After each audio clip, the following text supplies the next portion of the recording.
How do you explain the government's flawless job in imposing strict security measures when it came to the Pope's visit, as opposed to this summer, where there were so many kidnappings and different murders and different incidents that prompted countries like Saudi Arabia and Qatar to urge their citizens not to come here?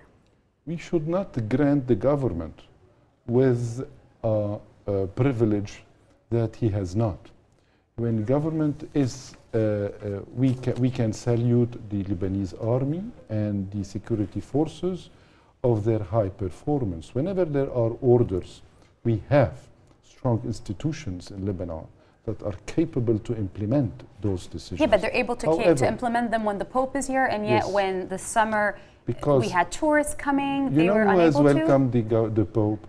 The formal invitation was given by the government, but the real invitation was given by the hearts of whole Lebanese communities and all Lebanese communities.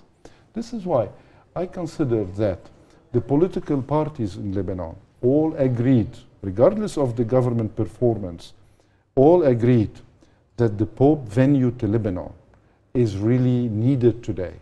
And we have to exert all restraint and all necessary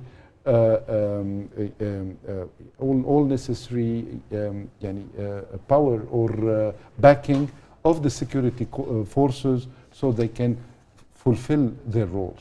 This is the government implemented what the Lebanese society has wanted, and it implemented well. So the Lebanese society came together for the Pope's visit because it meant more, is what you're trying to say. It's moderate society. It is not an extremist society. Okay.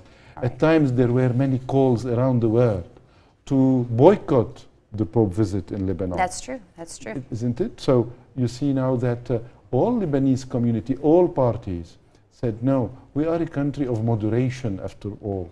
And then we know how to appreciate that visit. Speaking of moderation, I want to end with one thing. Hezbollah's leader, Sheikh Hassan Nasrallah, welcomed the Pope's visit, describing it as extraordinary and historic.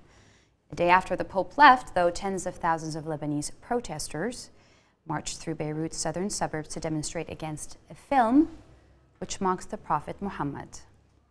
Nasrallah made a rare public appearance at the protests, calling on governments across the world to censor websites carrying clips from the film. He also warned the United States that it should ban the film or there would be consequences. Now, do you think Nasrallah timed this accurately after the Pope's visit, perhaps to deviate attention from the success of the visit? I don't think actually anybody in the world can compete or wants really to compete with the Pope popularity and the Vatican media influence. But how do you explain it came right after? And it came right after. I think I would like to deflate this issue altogether. Why? Because I think that he has exerted restraint for a week, because the issue was already in the air before, during the Pope visit and before the visit. And therefore, he had an opportunity for, if I dare say, domestic Islamic or Shia consumption. He needed to show that really we have to take a position on fundamental issues. And therefore, we cannot say to Nasrallah or to any Muslim, don't express your anger when it comes to attack on your values.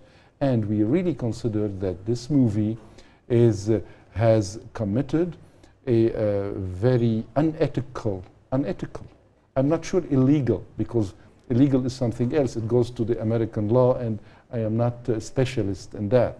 But it's unethical when it comes to Islam.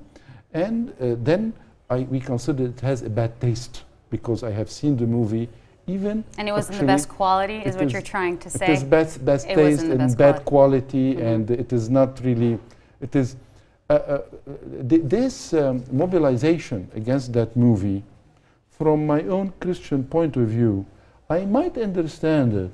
I wouldn't have done the same when the Pope every day is being criticized around the world by the French or other media, because we have a different way to tackle these issues. But I can respect the anger expressed. But I cannot accept the political threat that is given from Lebanon against major powers, as if Sayyid Hassan Nasrallah is not only the head of a party, of a religious mullah, as if he is the head of a state. Okay, so you're talking about the fact that when he actually, what you're saying is that when he actually threatened the United States, that's where he went wrong.